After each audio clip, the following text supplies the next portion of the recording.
because we come from communities where the truth doesn't always reach the headlines, but it lives in what we face every day. This is Changing Trends and Times, bringing clarity and context to the issues shaping our lives right now. No spin, no distractions, just real talk rooted in real impact. Now, are you ready to lean in and bring your voices into the conversation? Then, allow me to introduce to you a man committed to asking the questions that matter and breaking it down so we all understand. Your host, Charles King. Good evening, good afternoon, ladies and gentlemen, and welcome to Changing Trends and Times. Welcome you guys to the series finale of our four-part series, Left, Right, Black, and the Political Parties and the Fight for Representation. Today's finale of this series is Leverage, Black Political Power in the 21st Century. This is very important for this series, and this is very important in this wrap-up. I want to thank each and every last one of you for tuning in and for watching, because this episode truly sets off the whole entire tone as to what it means of having representation and being in the Black community. So let me just set the scene for you at first. Well, first of all, before I do all that, I want to thank each and every individual that's been following us. And for those of you that actually, have been following us from the onset, I want to thank you. And I hope that your continued support of us is on the continuum. So let me just give you this synopsis, because I want you guys to get this as to where I'm going. I'm going back to when Barack Obama had won president in 2008. So on the night of November 4th, 2008 in Grant Park, Chicago, Illinois, something happened that millions of Americans, Black Americans above all, had been told would not happen in their lifetime.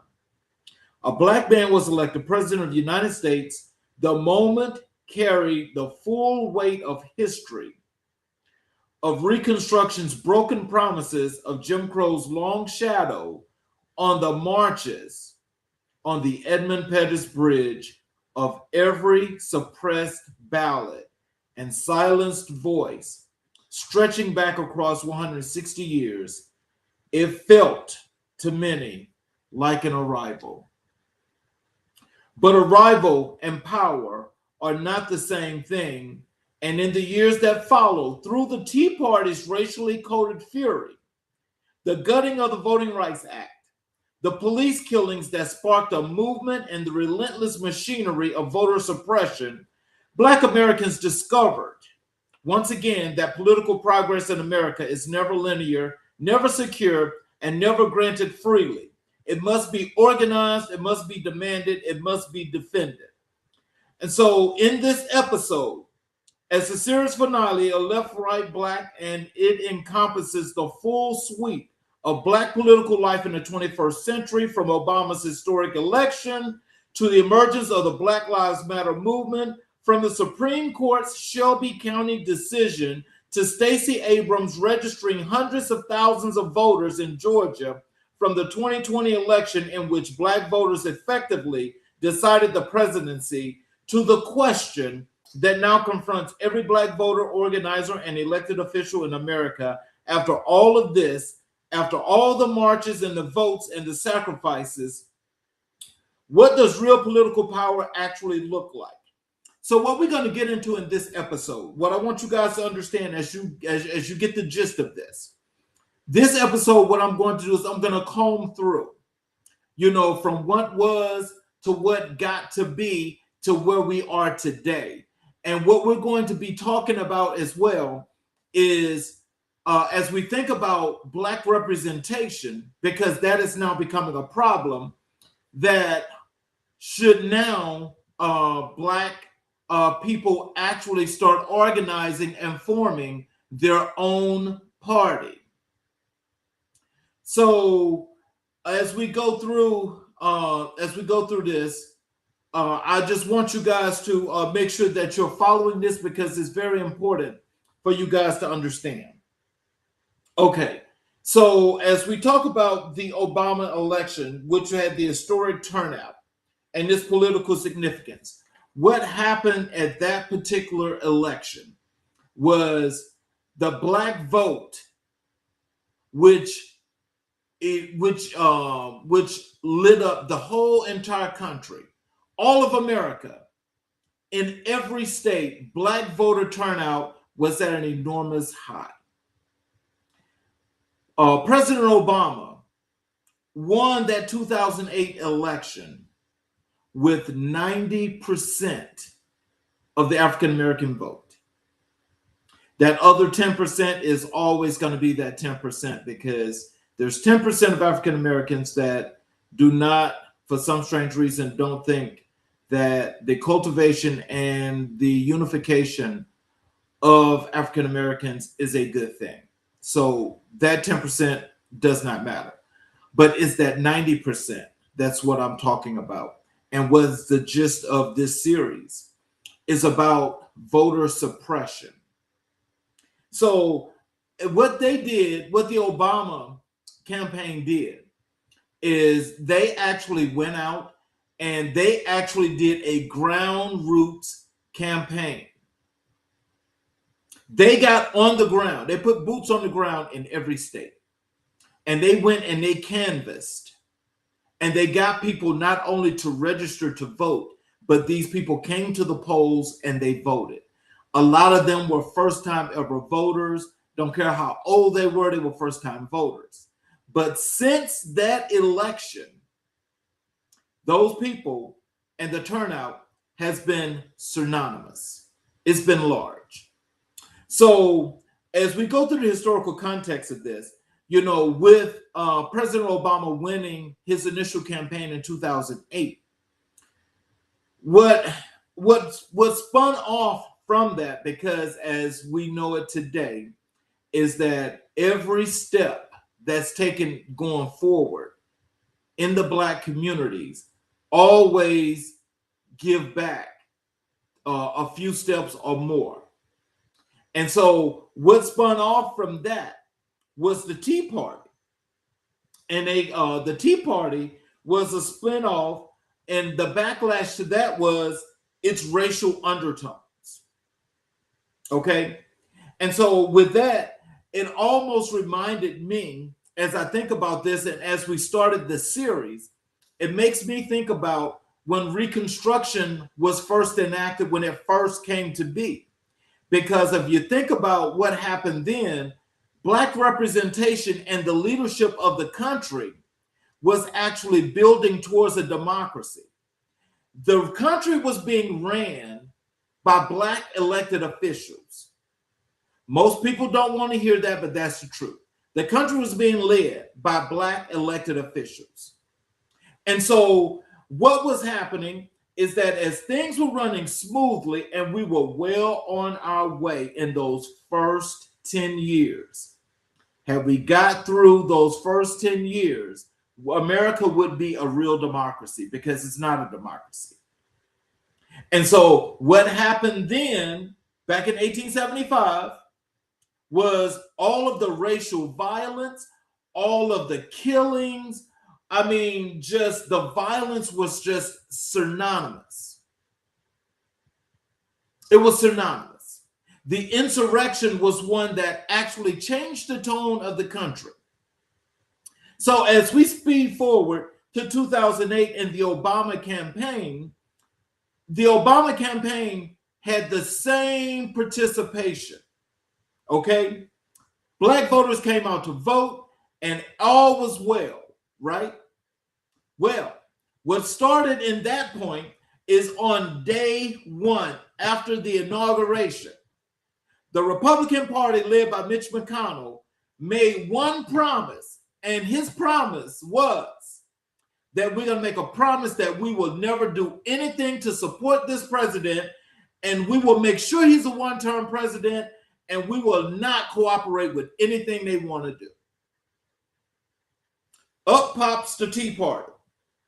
And the Tea Party, with its racial undertones, came where they actually, well, let's say in the Congress and the Senate, they, well, initially, the Obama administration held control of the entire government.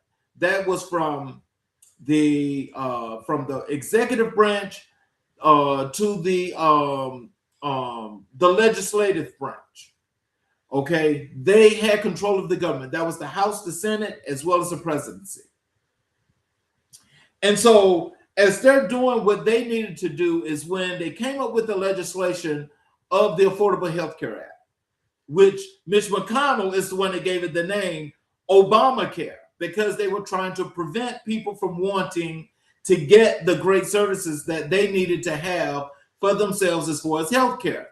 Now, let you know to this day that is that we're at the point now that the Affordable Health Care Act, they knew that it was going to need work, and that it was something to build on from a foundational point that would have escalated to take care of each and every individual. But now with the Tea Party roots and with the Republicans and their hatred, they were trying to block this. Well, it passed, it got through.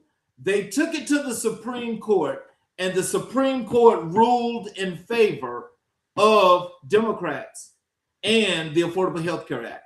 So now, remember, America is the only country, the only standing in leading country here in this world that still was not doing universal health care to take care of all of its people. Now, the question still that people should be wondering is, why is that? Why is that?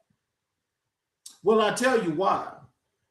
That is because as long as they can get away with this and they can continue to take money from those that need it and convince those people in those areas that Black people were taking something from them, then they knew that they have already created the rift, and the rift will continue.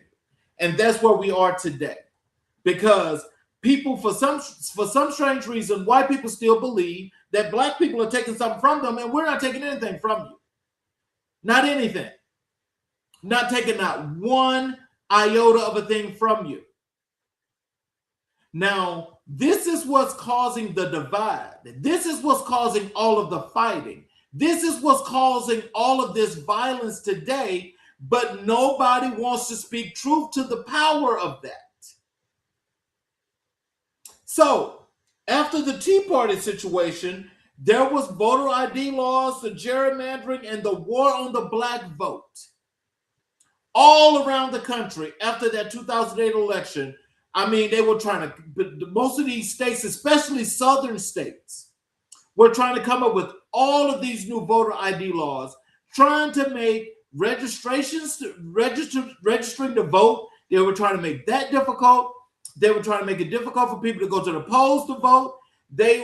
You had people that were popping up out of nowhere trying to bully people at the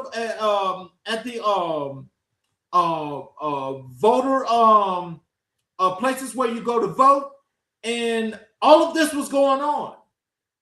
Now, while this is going on, now I just want you to understand, it's unlawful for anyone to sit there and say they're going to stand over somebody and watch them vote, or they're going to be standing out there because they want to control what they thought was, fraud in voting. There was no fraud. But I will tell you, the fraud that was founded in between that time, that's even up to today. Every time they find somebody that's fraudulent voting, it's on the Republican side. Ain't that something? Ain't that something? The pot calling the kettle black, and it's the one that's causing all the problems.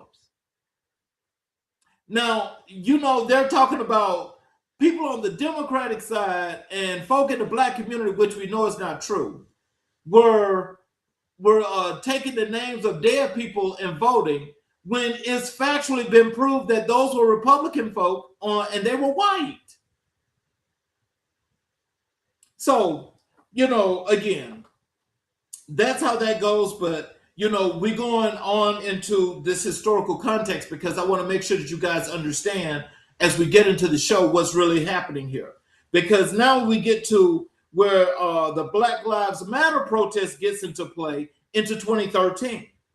And so with what they were doing is also for the same reason, is that, in getting people out, not only out to vote, but shining a light on police brutality and the killing of Black people, and particularly Black men. And so when this came to be, okay, it lit the fire for people to get out and more than just vote, but to use your rights where you can actually peacefully protest, for issues and situations that you felt were affecting you. Well, they come up with where there were like so many different things that transpired here that it's kind of hard to put a thing to say, well, this is one thing over the other, but I'll just put it to you like this. This is a situation to where the organizing of that many young Black people had political pundits and politicians on the Republican side were, as they say, they were like just behooved to see this many Black folk being organized and actually coming together. So what that did is that allowed them to create a situation of saying that there was a whole bunch of violence and there was a whole bunch of breaking into buildings and looting and things of that nature. And come to find out, these were plants that were put into the protest that was doing this, but they weren't Black people. Now, where we're getting to is where the situation got even better when it came to voting, because Stacey Abrams, when she was then the minority House leader here in the Georgia State House, and she started some grassroots organizations that actually did what they were supposed to do in order to get people out to vote. Well, so what's happened then is she came up with a fair fight. Okay. And this is the model. This is the model that I'm still not understanding to this day. When this model was created, that there's no other major Black metropolitan city with Black representation did nothing to come behind this model to follow it, because what Stacey proved is that what Stacey did was she came out and she was got people out to vote, because what they did was they did the ground canvassing as well. And they went all the way out into South Georgia, into the rural areas where people's votes were repressed. There were no voter places for people to go vote, but except for one or two places, and they had to drive these miles and miles and miles in order for people to get to where they needed to go in order to go vote. Well, so with that being said, fair fight and what they did basically changed everything as to the senatorial races that was back in 2018 in 2019 up to 2020, as well as the presidential election of 2020, in which Georgia flipped blue and voted for Joe Biden. And so the thing about that model is that when you could see what had transpired and why this happened was the thing that basically puts it into play as to why are Black people looking at the Republican Party or the Democratic Party as a place to lean on instead of creating its own party. Because Ground Roots clearly showed that all of the votes and all of the folk that came out to vote, Black people voted in droves. They voted in droves. And so it's not only did this happen here in Georgia to where it was just the Black vote, it was all of the minority vote. All of the minority vote escalated. All of it. And it changed the entire scape as to what's here in Georgia right now today. And so I want to say, for those that feel like the truth is too much for you, I'm sorry if that's the case, but I am going to tell you this. There is no divide when there is the truth. If the truth divides you, then that means you have a problem, that you cannot understand what's real and what's false.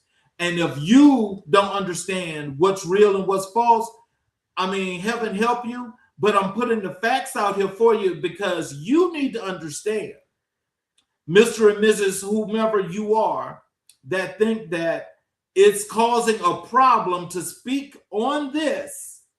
It's not a divide.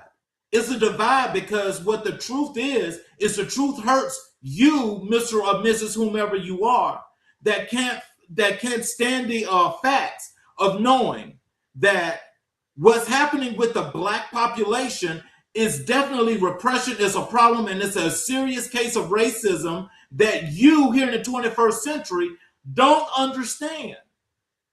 So you need to just listen, and you can get this information for yourself, and you can decide if you still want to be a racist or if you want to be an actual American.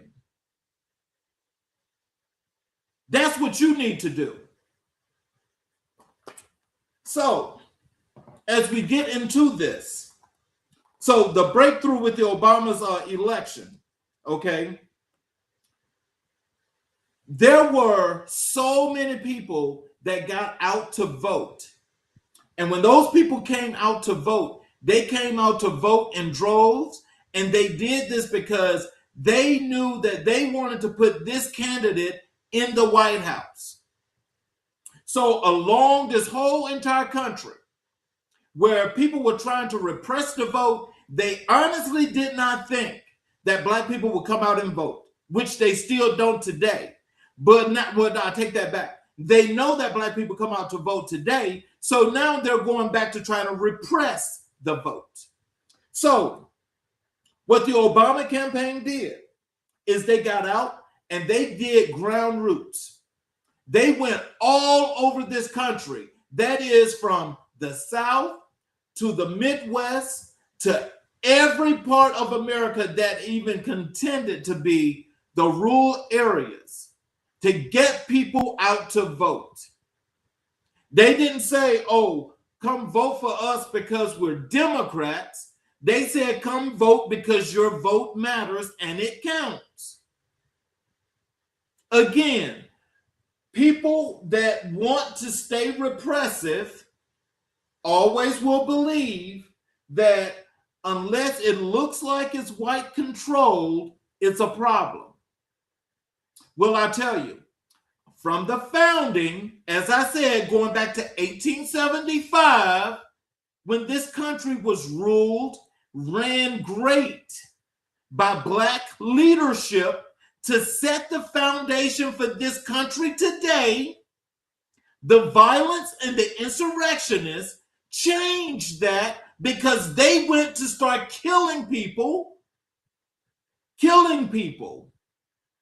the black political officials were assassinated and killed by white racists. This is how the KKK came into play. This is how all of these hate groups came into play. And this is how the system was changed to what we had today. So now that we got up to 2008, and we're moving past the first election of President Obama, coming into his re-election term, starting in 2012, is when Fair Fight and Stacey Abrams' group got together. They made a difference that brought into the 2020 election here in Georgia, where it flipped. So for those of you, let's take it into some context.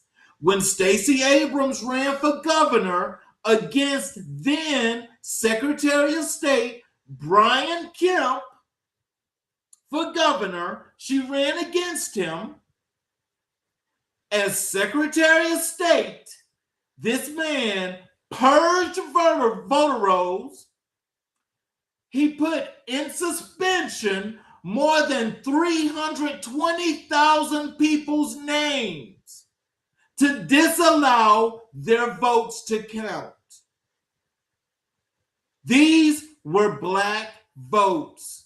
This was the black community.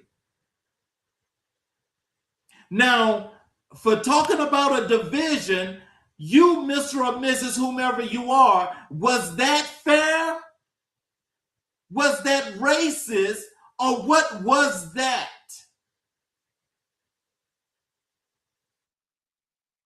Tell us about that. Since you think that this is a divide, the divide should be what it is. So tell us about that. There's not a divide. What it is facts. And I'll say it again, it's facts. Go check it for yourself. So, what happened after that point? Now, we're going past Obama's election, and we're going to get to 2013 after he wins re-election. Now, we had Shelby v. Holder, okay, which was Secretary of State for President Obama, where the Department of Justice, did not allow Shelby County to do what they did because, according to the pre-clearance precluded any state from changing what they said was their voter laws and what they wanted to make come into place. Which means they were trying to repress votes and take people out of their seats that held seats for districts. This started with Shelby County in 2013. That's Shelby County, Alabama. And for those of you that are not familiar, I'll tell you this. If you're familiar with Highway 280 going through Birmingham, Alabama, you take 280 all the way around into Auburn, you go through Shelby County, you will know exactly what that looks like. I'm telling you where it is. Go look it up and go find it. And you will see what that looks like and why this was so important. Because the Supreme Court overturned the pre-clearance part of the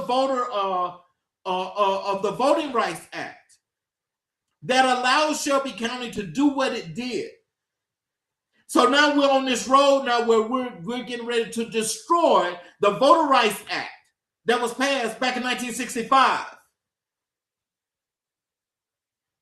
So now we're trying to get rid of that. And so by doing allowing Shelby County to do what they did meant that now any state had the right to do this.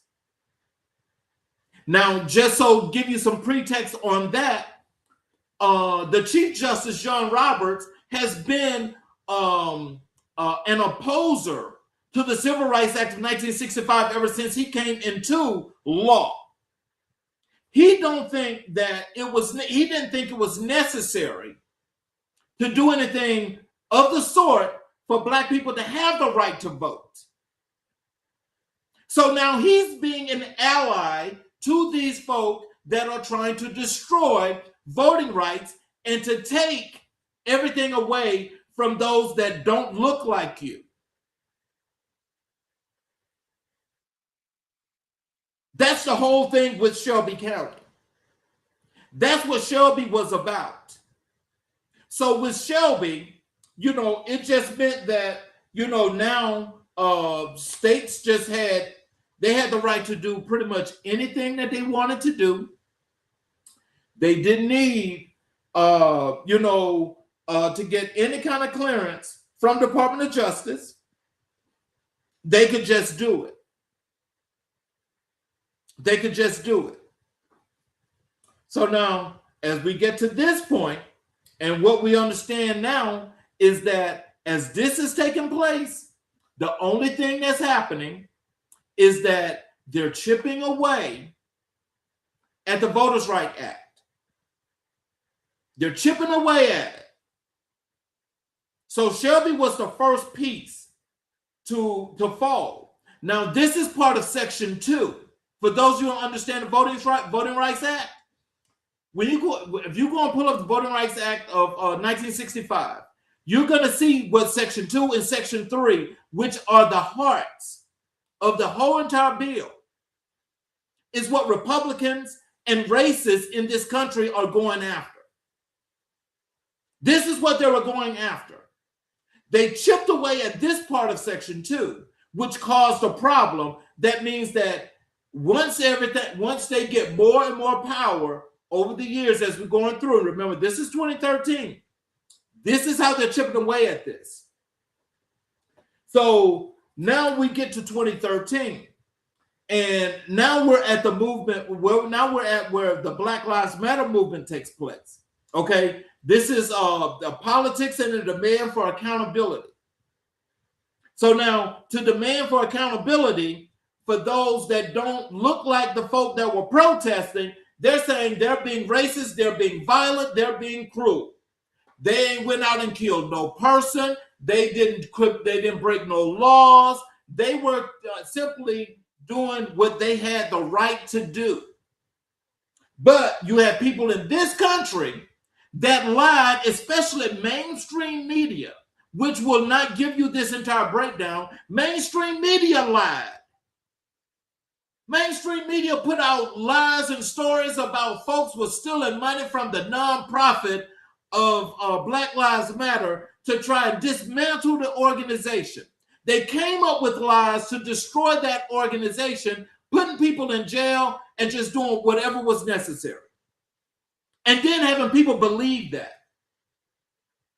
See, that was false media back then, but you didn't have nobody black that was running around talking about all this false media. The media is bad. Nobody did that, which we should have. But the context, and again, what I'm trying to understand is, why does the truth hurt so many people? I really want to know that.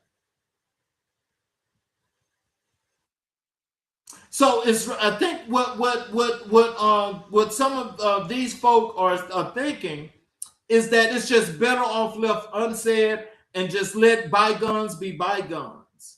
I think that's what the premise to what they're saying. I really don't know. Maybe they can clear that up for me, because I don't understand what you're saying. I really don't.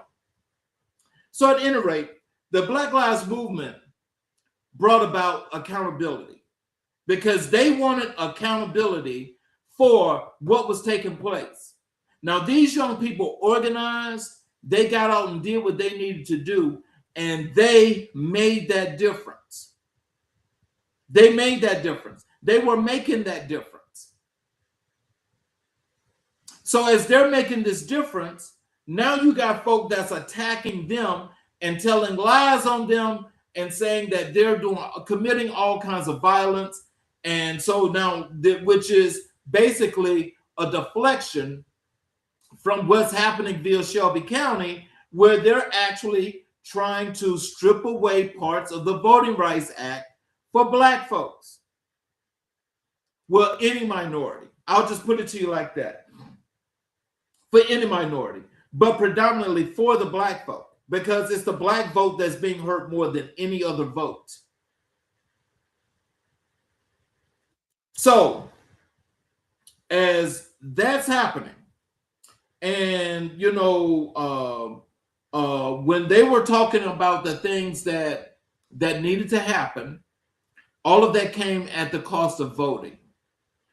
Voting still, for some people, I'm trying to understand what is the problem with Black people that are citizens of this country.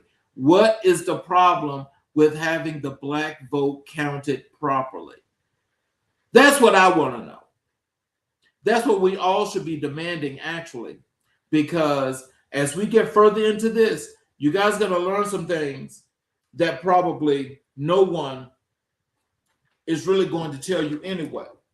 But because of how I think that we all deserve to know the truth, I'm definitely going to put the truth out. But I will say this as well. I want for any of you that feel like that this truth is too much to handle, too much to bear, and it's too much for your soul, I'm going to tell you, hey, you just need to do what you need to do, because this is not going to happen today. Because today we're going to give you all of this truth, because as we do this series finale, this series finale is going to leave a major impact in telling you why independence is the best way to go if you are a minority and you vote.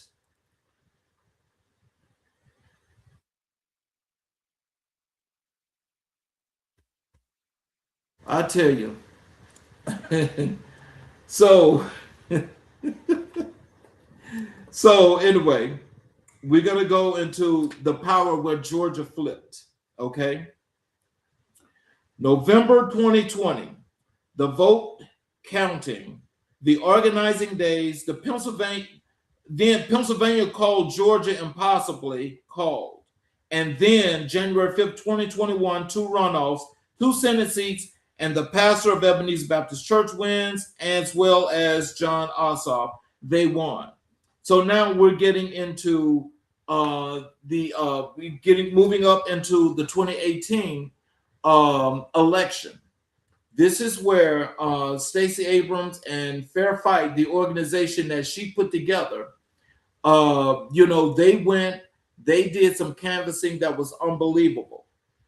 They really did some canvassing. And I mean, they brought they brought people into the election process, into the voting process, that had never voted before. All of these people are legal. All of these people are legal. And the scary part about it is nobody thought that this would happen. And it was clear, the repudiation of Donald Trump. It was clear, that repudiation. It was clear. So what they did is, while she was in the state senate here in Georgia, and she decided that she was going to run for governor. So now, if she's running for the gubernatorial seat, Stacey's running against Brian Kemp, which should have recused himself from that position. He did not recuse himself. He did not. And so Stacey was not going to back down from this, because she knew that she could win, and she should have won. What Brian Kemp did is 340,000 voter registrations were put in pending or suspended, which means there was 340,000 votes that did not count. And so this meant that it was documented that approximately 70% of the affected vote, of that 340,000 votes, 70% of that was black. 70%. Now, for those of you outside of Georgia, what I want to make sure you understand is that then at that point, Metro Atlanta, this is 2018, Metro Atlanta had went through a growth spurt where more than 1 million new people were here. So as we fast forward today, Metro Atlanta now itself, Metro Atlanta holds more than 11 million people.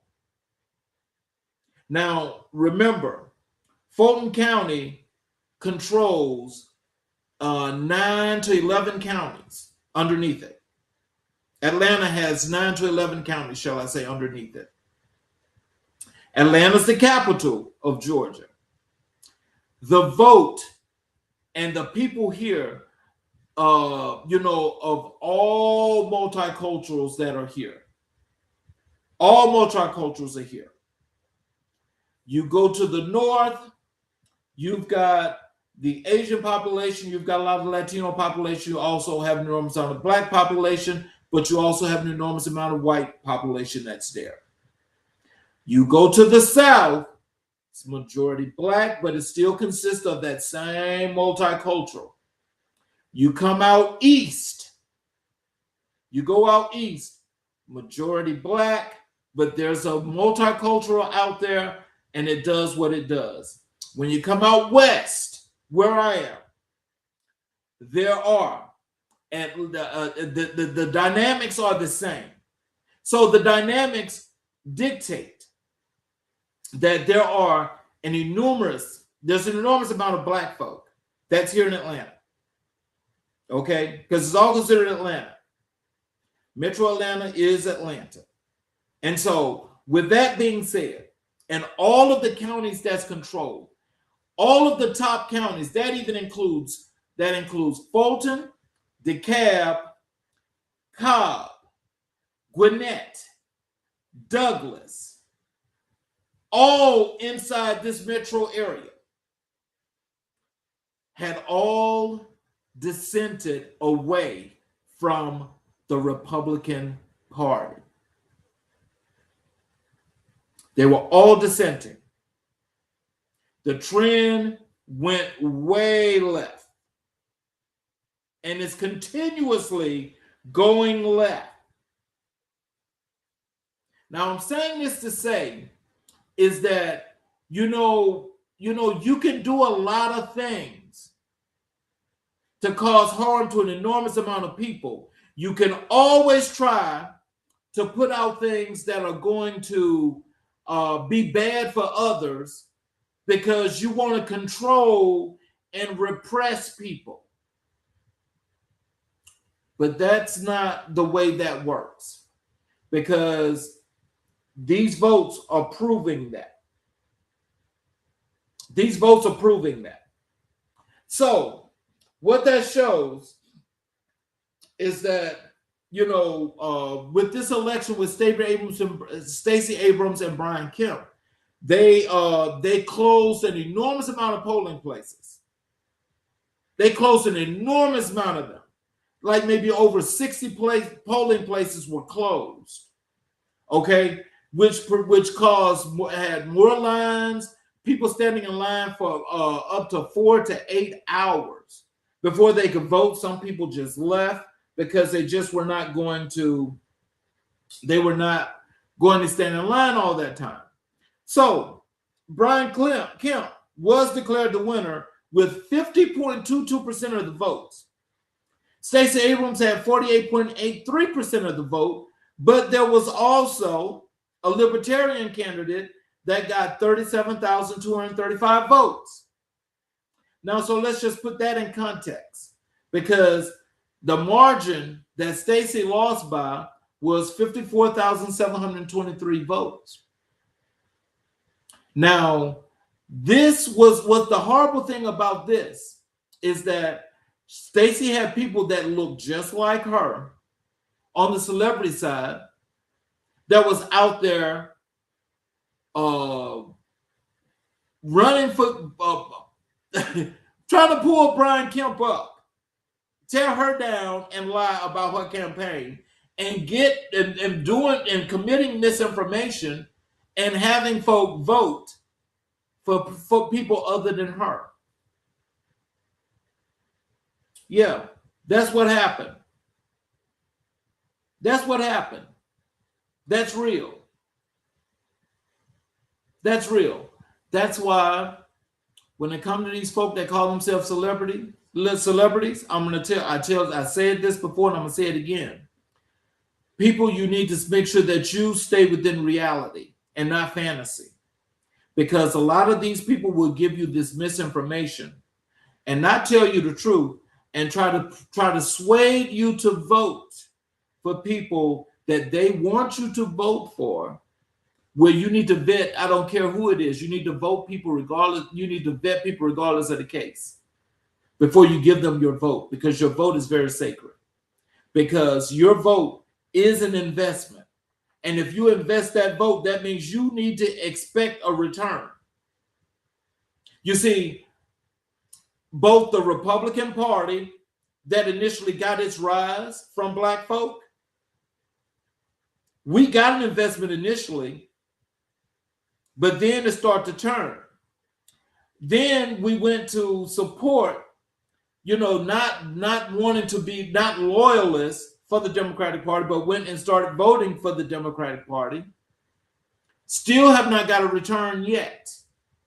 No return. None. No return. The slaughter and everything that's happening with Black people still takes place, but there's no political party that's doing what it needs to do to change that. That's why I'm telling you, independence is the best way to go, because I don't see any political party doing what it needs to do when it comes to Black people. We need to totally get away from any party whatsoever doing what we have to do, and we decide who we want to vote for, and we support our own candidates. Because I think if we did that, we could still do what's necessary in order to go back to the originalities of what things should be, what things should look like, and make things right. So we get to 2020, and after the work that Fair Fight, the Stacey Abrams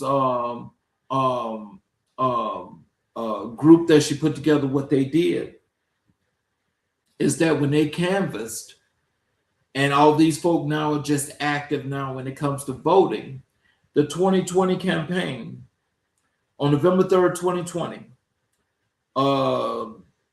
nearly 5 million people voted, and that was the highest in state history. Joe Biden had carried Georgia by 11,779 votes, which is what Donald Trump, and they played the phone call where Trump called Raffensperger on the phone and said, "You need to find me 11,779 votes." So I want you to know they did this recount 2 times. Nothing changed. Nothing changed, but Georgia flipped blue. And this was the first time since Bill Clinton won Georgia in 1992. So that was the first time in 28 years. So with that, Black voters increased by 20% in that 2020 campaign compared to 2016. And so with that, white voters also increased by 16%. The Latino participation surged to 72%, and the Asian vote doubled. Yeah, these are the numbers. So I'm not making this up. You can go and find this out for yourself. You can go and find this out for yourself. So when it came to the Senate race, also that went to a runoff in January of 2021, both Ossoff and Warnock were running. And on January 5th, when they did the runoff, Raphael Warnock was going up against Kelly Loeffler. John Ossoff was going up against David Perdue. And so the New Georgia Project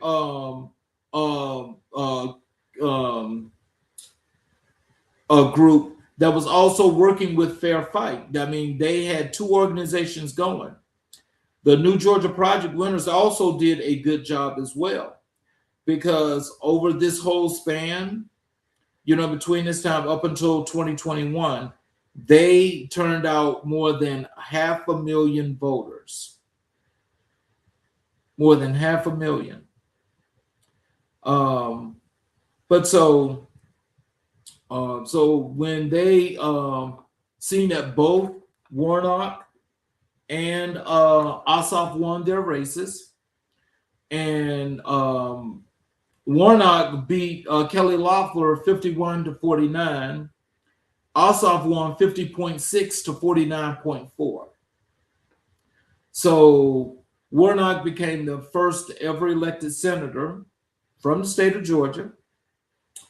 And, they went to the Senate, it flipped the Senate, and things just changed. Well, they were trying to change, but there was nothing that went into play that could have changed, what was happening as they're chipping away at the Voters' Right Act. From 2014 to 2020, Georgia's voter registration grew from 5.2 million to 7.6 million. And the increase that was 2.4 million over 6 years, the New Georgia Project alone, they were responsible for over 500,000 of those registrations. And the registration gains among Black, Latino, and Asian voters significantly outpaced white registration growth. So that gap is what caused a problem here in Georgia. So I want to give you guys an update on Georgia and the gerrymandering. They actually had thought about doing that, but now they're saying that's now off the table. That's now off the table. So Georgia's staying the same. Nobody's putting no bills through to try to change this. This is real. This is where it's going right now. So you're getting what you're getting. So with that being said, so when I talk about the presidential elections, that is the one in 2008 with Barack Obama, where Georgia won, the Republican, John McCain, won Georgia by 5.2% of the vote. When Barack ran against Mitt Romney in 2012, Romney won by 7.8%, 7.8 points. In 2016, Hillary Clinton lost Georgia to Donald Trump by 5.1 points. But in 2020, Biden won by less than a point. So, as we think about all of the growth here in Georgia, with the playbook, the blueprint that was given by Fair Fight and the New Georgia Project, I'm trying to understand, why is it that not more states have not taken this blueprint, used it, get out your vote in all of your major areas? Now, what's true to form is, I said this and I'll say it again, and that is, Black people should be thinking more about independence when it comes to voting. because when it comes down to the things that matter most to us, they do not come through the political process. Now, you know, the John Lewis bill that was for voting rights, to add to it, right? It passes the House, but it dies in the Senate. Why is that? Why is that? Why is that? But you know, I'll just say this, and this is not about a blow for blow, an eye for an eye, or any of that. You know, I think telling you guys the truth is the best way to go. And so I want you to understand one thing. This ain't about, oh, I'm being racist, because I can't be, because I don't control anything other than my platform. I don't run the country.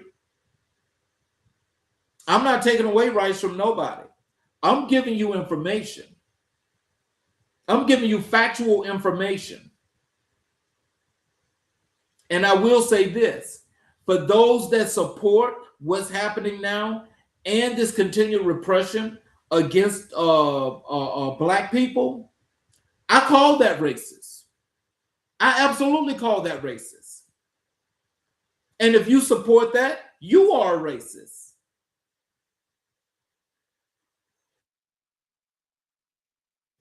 I'm saying that because I mean that.